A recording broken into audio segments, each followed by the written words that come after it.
searching for the light. Every step I take feels like I'm about to fall. Questions in my head echo through it all. Lost in the storm.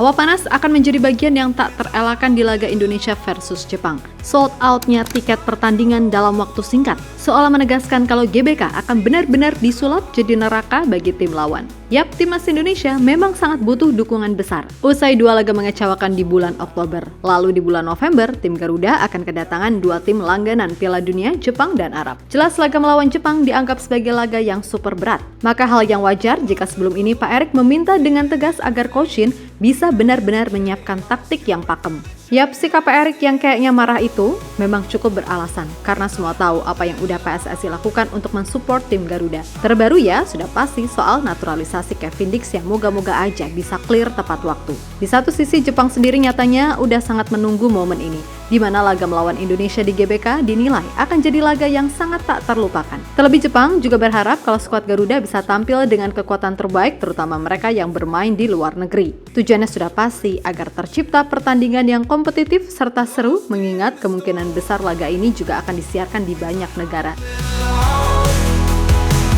Trying to hold on, can't see through the clouds.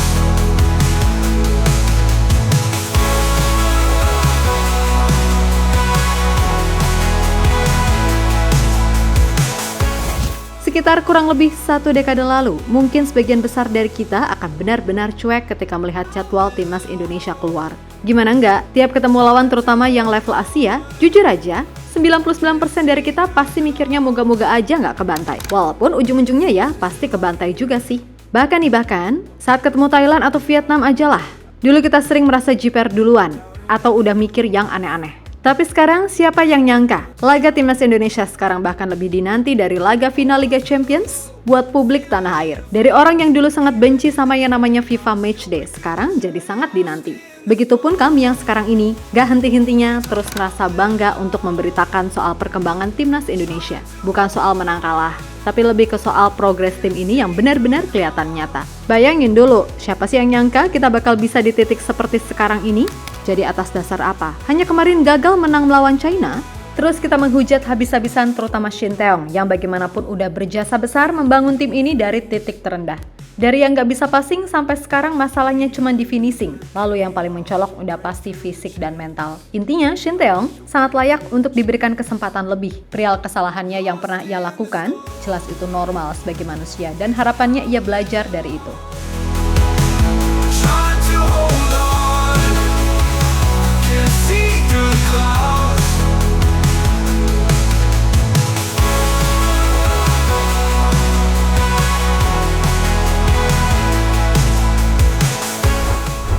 Yap, jelang laga melawan Jepang diketahui skuad Garuda udah siap tempur, termaksud May Silgers yang sempat dikabarkan cedera, namun update terbaru May tetap akan tersedia. Perihal nanti ia akan main atau enggak, tergantung hasil akhir pemeriksaan jelang pertandingan. Intinya, dari 27 nama yang dipanggil, semuanya benar-benar siap memberikan yang terbaik apabila dipercaya tampil oleh Shin Tae-yong. Lantas, gimana soal Kevin Dix? Yap, sejauh ini prosesnya masih akan terus dikebut sampai batas waktu maksimal. Mudah-mudahan semuanya bisa tepat waktu sehingga ia bisa main pas lawan Jepang. Dan soal kebut-mengebut, berulang kali PSSI berhasil membuktikan kalau semuanya bisa clear tepat waktu. Karena Pak Erik sendiri sadar, untuk melawan tim sekelas Jepang, dibutuhkan pemain-pemain yang memang secara level udah terbiasa main di level tertinggi.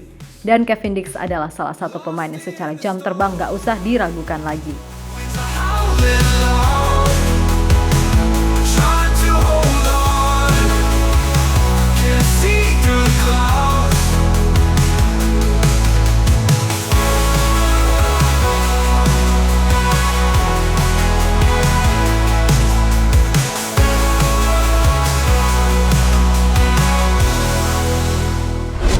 Sementara itu, media Jepang bernama Football Channel merasa peluang Indonesia di grup ini masih terbuka lebar. Dan kekalahan atas China bulan lalu dianggap akan menjadi pelecut semangat yang sedikit banyak bisa membuat Jepang kesulitan.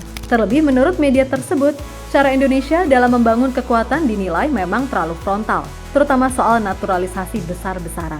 Namun di satu sisi itu juga terbilang keren karena hasilnya pun terlihat. Atas dasar itulah, media tersebut menilai, boleh saja Arab dan Australia statusnya adalah rival besar bagi Jepang. Tapi ancaman nyata sesungguhnya sejatinya malah berasal dari Indonesia. Perhatian cenderung terfokus pada tim Arab Saudi yang merupakan rival terbesar Jepang di Asia, dan tentu saja Australia yang juga merupakan tim kuat. Tapi mungkin Indonesia lah yang benar-benar akan menjadi ancaman nyata bagi Jepang, tulis media tersebut. Lebih lanjut, perihal pertandingan 15 November nanti, Haji Memoriasu berharap kalau Indonesia bisa tampil dengan semua pemain terbaik yang dimiliki, khususnya mereka yang bermain di luar negeri. Jelas ini bisa dibilang tantangan, tapi cukup masuk akal. Karena memang untuk melawan Jepang dibutuhkan pemain-pemain yang udah terbiasa main di level tertinggi. Selain itu, kalau Indonesia bisa tampil dengan best 11-nya, maka secara otomatis akan tercipta pertandingan yang kompetitif serta seru. Mengingat kemungkinan besar laga ini juga akan disiarkan di banyak negara.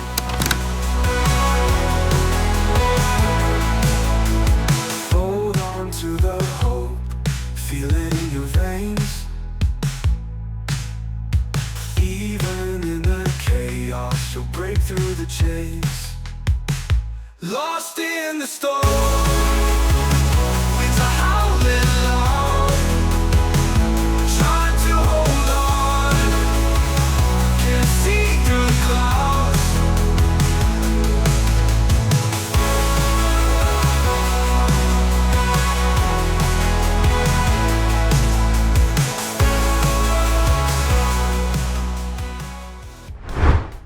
Di sisi lain, apa yang terjadi dengan timnas Indonesia sekarang ini memang secara umum layak diberikan pujian, meskipun masih banyak yang harus diperbaiki.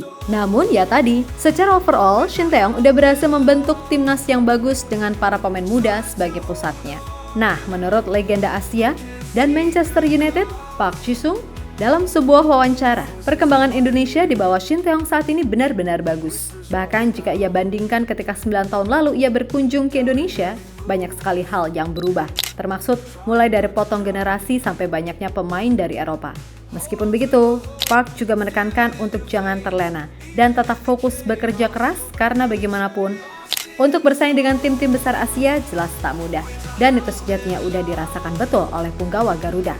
Namun Park yakin, dengan kerja keras dan persatuan yang utuh, timnas Indonesia di bawah Shin Tae-yong akan bisa berbicara banyak di Asia dan ia berharap tim Indonesia akan meraih hasil terbaik di grup neraka ini.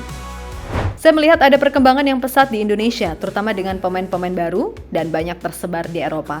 Indonesia perlu menyiapkan kualitas pemain, khususnya pemain muda, di berbagai aspek dan itu sudah dilakukan dengan baik saat ini. Jangan pernah memandang sesuatu sebagai hal yang mustahil. Semuanya bisa terjadi asal dilakukan dengan bekerja keras dan profesional. Dan Indonesia sudah melakukan banyak hal yang benar di bawah Shin Tae-yong. Ucap Park Ji-sung dilansir dari KBS News. Doubting every move, trying not to drown. Hold on to the hope, feel it in your veins. Even in the chaos, you'll break through the chains. Lost in the storm, winds are howling loud. Trying to hold on. Yap, seharusnya dengan komposisi yang ada, Indonesia nggak perlu minder secara berlebihan. Memang skuad kita nggak semewah Jepang, tapi paling enggak dengan kekuatan yang ada, terutama kalau semua pemain diaspora bermain, Indonesia bisa melawan permainan counter pressing dari Jepang yang begitu cepat. Dan oh ya, ada sedikit kabar bahagia untuk kita semua. Kalau setelah Kevin Dix, PSSI akan segera mengurus pemain diaspora lainnya, terutama yang berposisi sebagai penyerang. Meskipun begitu, menurut Sekjen PSSI Yunus Nusi, untuk saat ini nama pemain yang dimaksud masih dirahasiakan. Ya, kita tetap dalam proses. Striker kita masih dalam proses. Kita mungkin belum bisa mengumumkan namanya karena ya, memang kita agak beberapa hambatan untuk mencari striker. Striker untuk timnas kita yang naturalisasi dan atau berdarah Indonesia. Tapi saat ini ada beberapa rekomendasi dari sini dan ketua umum yang kita prosesi. Ucap Yunus Nusi dikutip dari Blitz News _football.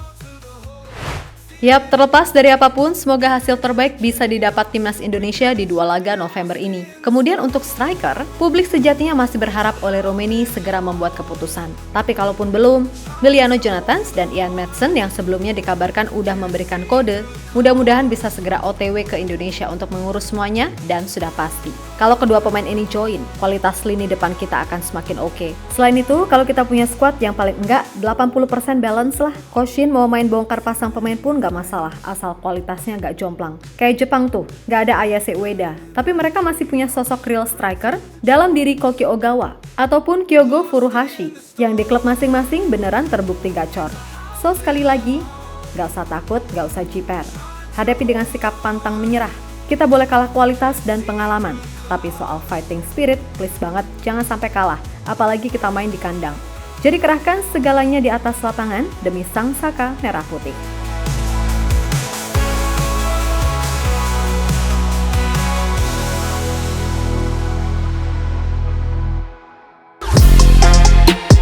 Halo, izin iklan sebentar ya guys. Jadikan ruangmu bernuansa timnas. Temukan beragam poster dinding, sepak bola dan timnas dengan desain menawan, kualitas premium dan harga yang tidak akan menguras kantong. Segera klik link Shopee di deskripsi video ini dan dukung timnas dengan sepenuh hati. Mulai dari dinding rumahmu.